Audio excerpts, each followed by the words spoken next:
वज़ीर-ए-आज़म के दौरे कतर के समरात सामने आने लगे हैं। कतरी हुकूमत ने पाकिस्तानी चावल की दरामदात पर आयद पाबंदी हटा दी। वज़ारत तिजारत ने एलामिया जारी कर दिया। कतरी हुकूमत की मरकजी टेंडरिंग कमेटी सिर्फ भारतीय चावल की दरामदात करती थी।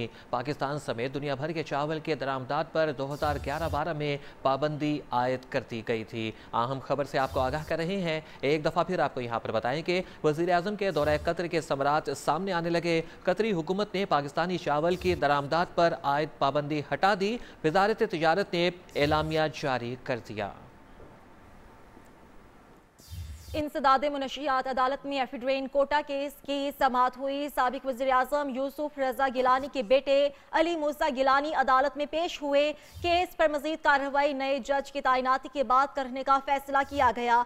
स्पेशल जज इरम नियाज़ी के तबादले के बाद कामरान बशारत मुफ्ती केस सुन रहे थे। इसी पर बात करने के लिए हमारे साथ मौजूद हैं ज़ीशान सैयद। ज़ीशान, बताइएगा इस समाअत के हवाले से।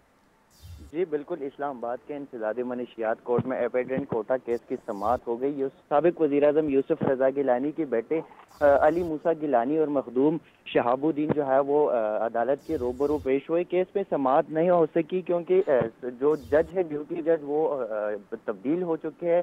तो मौजूदा स्पेशल जज ताहिर महमूद ने कहा कि जब तक नए जज की कार्रवाई, नए जज की तबादला नहीं होता तो इस केस पर समाअत नहीं हो सकती। इससे पहले स्पेशल जज इरम नियाज़ी के तबादले के बाद जो है कामरान बशारत मुफ्ती इस केस को सुन रहे थे, और फिर जब कामरान बशारत मुफ्ती को स्पेशल सेंट्रल जज का अचार दिया गया तो ये केस बीचों बीच रह गया। तो अब मजीद केस की समाई जो है नए जज आने के बाद ये कार्रवाई पर बढ़ेगी और 14 फरवरी तक समाअत जो है वो मुलतवी कर दी गई। 14 फरवरी तक समाअत मुलतवी कर दी गई है। ज़ीशान सैयद, बहुत शुक्रिया आपका।